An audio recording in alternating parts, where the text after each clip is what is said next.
మనందరం భగవంతుడి యొక్క నామస్మరణ ఇవాళకి 6వ రోజు 7వ రోజు సప్తా మన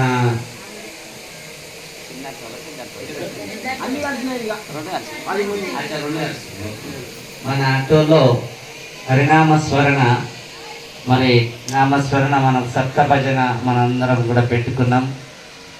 మరి మన పూజలైన స్వామి నాన్నగారు ఇది నా దర్శనకి మన ఇద్దరిని చంపేసి సముద్రాలు పడేసి లేదండి. రాజు మా నాన్నంటే రాజు నీకు తెలియని విషయము. మరి మనం అందరికి చెప్పినట్టు మా నాన్నకు కూడా స్వాగతాలు కూడా మనం చెప్పాలి. మరి స్వాగతాలు కూడా చెప్పి మంచి ఇది చేయాలి మా నాన్నగారికి అంటే సరే అమ్మా మీరు ఎట్లా చెప్తే అట్లా చేద్దామని ఆయన చేయగలరు అమాయకత్వం. అప్పుడు ఏం చేసాడు ఇతనే బాజా భజంతులతో వాళ్ళ నాన్నగారు వస్తుందంటే సముద్రం అవతలికి గడ్డ పోయి ఆ వీధి దగ్గరికి సన్నాయిలు ఇలాంటి మా భజన మండలి ఎట్లా ఉన్నదో వాళ్ళందరూ పోయి తోడుకొని వచ్చింది. ఈ పిల్లవాడు లోపల ఊరుకున్నాడు, అమ్మాయి కూడా లోపల ఉన్నది. రాజంటే ఎవరు అనుకున్నాడు? తెరా చూసే వారికల్లా ఎవరున్నాడు? ఈయన సంపుదామన్న ఒక బిడ్డనే ఉన్నది, సంపుదామన్న అల్లుడే ఉన్నాడు. అప్పుడు ఈయన పరేషాన్ అయిపోయి ఏమి రా నేను ఎప్పుడు చంపాలని ఆడ బయట మన అడుగుపోతుందన్న ఒక ధర్మంతోనే నేను పడేసిన. వీళ్ళకి ఇంత జ్ఞానోదయం ఇంత భగవంతుడు ఇచ్చాడు అవకాశం అని ఆయన తప్పును తెలుసుకున్నాడు.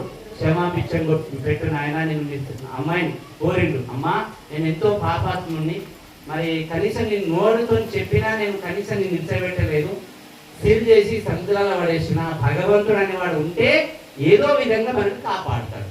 ఉన్నాడా లేదా భగవంతుడు ఇప్పటిక్కడ? ఉంటేనే మన అందరినీ కూడా కాపాడుతూ ఉన్నాడు. ఇవాళ రాజ్యం కాదు, ఆ 10 రాజ్యాలకు రాజు అయిపోయింది ఆ పిల్లవాడు. ఎవరి మాట విధానం ఏంటమ్మా? కదమ్మా ఇప్పుడు కూడా కొన్ని ఉన్నాయి ఇట్లా అట్లా కాదు, అంటే మాట చెప్తున్నా. కాబట్టి పిల్లను ఈ అమ్మాయిని అబ్బాయిని ఏదైనా చంపేస్తాం నిర్ణయం తీసుకున్నాడు. తీసుకొని ఆయన దగ్గర ఉన్న బట్టలకు చెప్పేసి అరే 2 పెద్ద డ్రమ్ములు తీసుకెళ్ళండి రా అలా చంపేసి అలా పడేద్దామని చెప్పేసి 2 ఒక మన నూనె ప్యాన్ల కంటే పెద్ద డబల్ డ్రమ్ములు తెప్పించిండ్రు. ఆ ఇద్దరిని ఆ డ్రమ్ములు వేసేసిండ్రు, సిల్ చేసేసిండ్రు, బండి మీద ఎక్కించుకున్నారు, బండి మీద పెట్టుకున్నారు, తీసుకుపోయి సముద్రాల పడేసాడు. సముద్రాల పడేసాడు. రాజు కఠినం పట్ల అంత కఠినంగా ఉంటుండే వాస్తవంగా. బిడ్డ కానీ ద్వారే కానీ బంధువులు కానీ ఎవరైనా కానీ పరిపాలన చేసే ఒక ధర్మం మీద ఉండేది వాస్తవంగా. తీసుకుపోయారు, బయట పడేసిండ్రు. వాళ్ళ దమ్ము ఆగుతలేదు, సముద్రాలు కొట్టుకపోతున్నది. కొట్టుకపోయి ఆ సముద్రంలో ఏ తుక్కుబడ్డ ఎక్కడైనా ఈది అత్తే ఈదికి తట్టుకుంటారు. ఈది అంటే గడ్డ, సముద్రాలు ఒక గడ్డలు అసలు ఉంటాయి కొన్ని ఒడ్డు. ఆ ఈదికి ఒడ్డు పోయి ఆ డబ్బ తట్టుకున్నది. చేపలు పడుతుంది. అందరు అత్తరుగా పిల్లవాడతారు. పిల్లవాడంటే పాపం ఎస్సీ ఆడకట్టయినా ఆ రాజు దగ్గర పోతే పెట్టరు. అంటే ఉదాహరణ కొందరికి కొంత భయం, ఇప్పుడు ఏం భయాలు లేవు. పూర్వకాలంలో బాగా భయాలు ఉన్నాయి. అయితే వీళ్ళు ఏమనుకుందంటే భోజనం పెట్టరు అడిగి పోతే మరి ఎట్లా అని ఆ తల్లి ఏం చేసింది, అరే నువ్వనే పోరా తినరా పోరా ఊరు పోతున్నారు. ఒకవేళ మళ్ళీ మనం మండితే 500 రూపాయలు జుర్మాన్ తీయాల. రాజు చెప్పిండు, రాజా అంటే మనం దీన్ని వ్యతిరేకం చేయాలి, నువ్వు పోయినకు అని ఒక పిల్లవాడిని సోపం చేసి పంపించు. ఈయనకేం చేయ పాపం అమాయకుడు. ఇక ఆయన తిరిగి పిల్లవాడుతుంది నా పిల్లవాడు అని కరెక్ట్ ఆ గేట్ల కాళ్ళు పెట్టి పిల్లతో పట్టుకున్నది.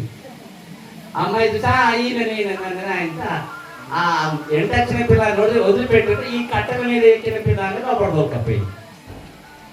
తోలుకపోయి అప్పుడు అడుగుతున్న ప్రశ్న, నువ్వు కట్టెల మీద ఎట్లా ఎక్కినావు అని ఏమో చెప్తారు. ఆయనకి తెలుసా పాపం? ఏం తెలియదు నాకు తెలియదంట. అరే తెలియదు ఎట్లా నువ్వు ఎక్కినావు, ఎట్లా పోయినావు? సరే ఈయన చెప్తానేమో, మాకు పప్పు కావాలా, మాకు బాసన్లు కావాలా అన్నీ వస్తున్నాయి. సముద్రం లాంటి ఒక ఆశీర్వాదం దొరికింది. ఆయన ఏదైనా ఆశించినప్పుడు ఏది ఆశించాడు ఆయన ఎప్పుడైతే అడిగితే అవన్నీ వస్తున్నాయి.